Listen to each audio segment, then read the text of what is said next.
bongga. Kilala ng lahat sa Unbeatable Channel. Unbeatable Channel!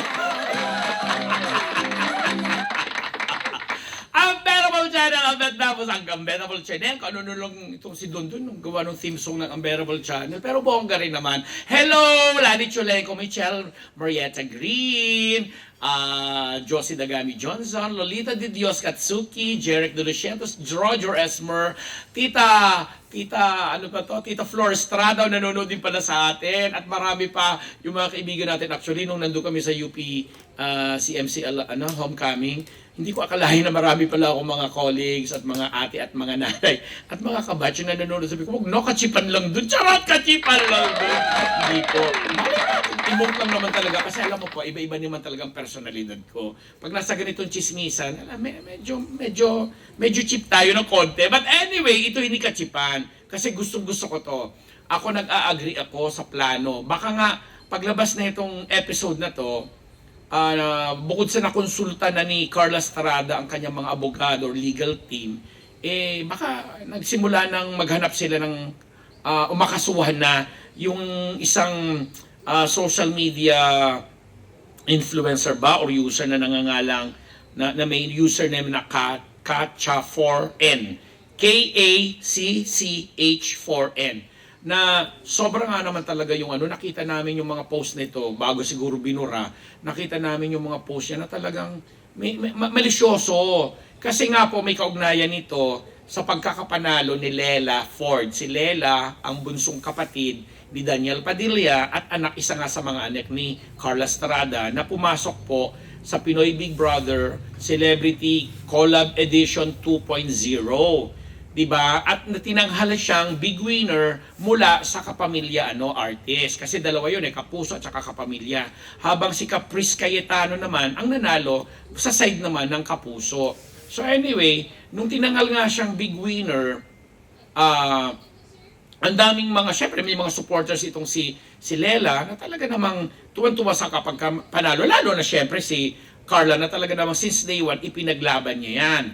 O diba? And dahil nga, kumbaga matatawag natin high profile itong si Lela bilang nanay niya si Carla at kapatid pa niya ang matatawag nating isa sa pinakasikat na lalaking aktor, lalaking artista sa Pilipinas na si Daniel Padilla.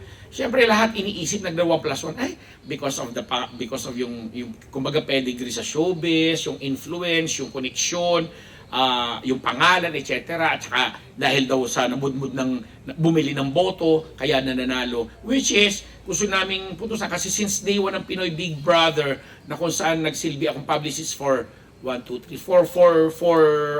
seasons, no? Since the original.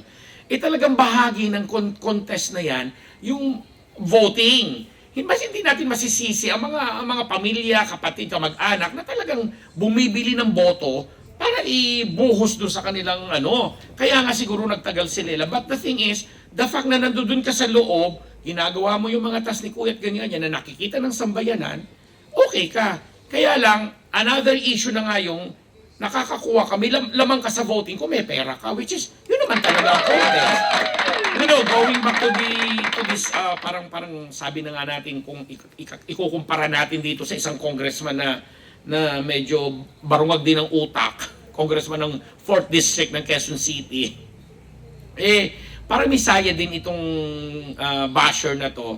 Kasi talagang, ultimong yung yumaong anak ni kaibigang Kim Atienza, minention pa niya na parang sinasabihan niyang inuudyukan pa niya itong si Lela na, sana gawin mo rin yung ginawa niya, ganyan. Alam natin, sobrang libelous, sobrang foul, sobrang alam mo yon, out of this world na kumbaga, hindi na siya tama. Yung iba sigurong bashing, napalampas pa ni Carla, ni Daniel at mga kapamilya nila at mga supporters ni Lila. Pwedeng, alam mo yon, sige, bayaan mo yan, ganyan naman talaga, normal naman talaga na may mga hindi natutuwa, may mga disgusto silang gustong sabihin. Free ang Pilipinas sa mga ganyan. Pero, yung pag nag-over ka na doon sa supposedly boundary na, iba na to, may mali siya na yan, iba na ang gusto mong sabihin, iba na yung pinararating mong mensahe, foul na yan, dapat ka nang harapin, dapat ka nang hantingin, dapat ka nang kastiguhin. O di ba? Eto na nga, ayon nga dun sa post, babasahin ko yung post niya ni Kachan, K-A-C-C-H-4, 4 kasi hindi N.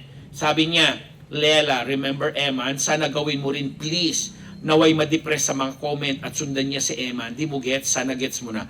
Nakakabwisit. Alam mo, nung mabasa ko to doon, gusto ko talagang, hinanap ko pero hindi ko na makita tong account na to ng gago na to And naging maganda naman yung sagot ni Carla. Bilang isang ina, talagang maiintindihan natin. At kahit hindi nga isang ina bilang isang tao na lang, sabi ni Carla, ganito na kasira ulo ang taong ito sa pinagsasasabi niya. At dahil dyan, hindi ko ito palalagpasin dahil hindi na ito katanggap-tanggap. Hintayin mo ang balik sa'yo nitong pakiusap mo sa anak ko. Sira ulo ka. Wala nang hindi matutuntun ngayon. Nasanay na kayo na mag-bash lang nang di ninyo iniisip na nakatiwangwang mga profile ninyo kasama mga anak, mga magulang, at pamilya nyo. Yun ang sabi ni Carla. Nakakaloka lang. Sana nga, siguro nga, it's about time na lalong paigtingin, palakasin. Kasi nga, kumbaga nandito na tayo ngayon sa mundo na lahat na tayo, social media na ang ginagamit. At lahat na ng tao, dito na nagbubuhos ng kanilang mga saloobin, opinion, at kung ano-ano pa man. So, siguro yung mga lumang batas regarding sa mga ganitong bagay, libel or whatsoever, mas paigtingin na ngayon sa paggamit ng social media at talagang sampulan na ang mga dapat sampulan. Kasi ako, iilan pa lang yung mga nakikita ko. Yung iba kasi pag humingi lang ng tawad, humingi lang ng ganito, agad-agad pinapatawad ng mga nabibiktime. But this time, mga ganitong bagay, hindi na basta kapatawaran lang ang dapat ibigay dito, kundi kaparusahan. Bigyan sila ng kaukulang parusa, pagmultahin, yun yung higpitan dun sa mga kung community service man yung ibibigay, pabalikin sa eskwelahan, mga ganun. Kasi hindi nakakatulong, mga salot sa lipunan ang tawag dito. At pag pinabayaan ito, dadami sila na para mga gremlins. Alam mo yon. And on that note, Carla, saludo kami sa iyo. Ituloy mo yung plano mong yan. At kay Daniel, alam ko, anak, hindi ka rin naman basta, alam mo yung mananahimik sa mga ritong bagay, lalo pat, syempre kapatid mo, bunso pa yan, at babae pa yan, higit sa lahat, ikaw bilang kuya, bilang nagsisilbi rin parang niyang tatay na rin lang, magandang suporta, hindi lang moral, hindi lang financial, kundi talagang suporta ng isang kapatid at tao talaga na maninindigan sa tama. And on that note, thank you very much ulit sa inyong lahat, mga ka-Team Unbearable. Ambet Nabus po, nagpapasalamat sa lahat ng sponsors. Malapit na mag-Holy Week!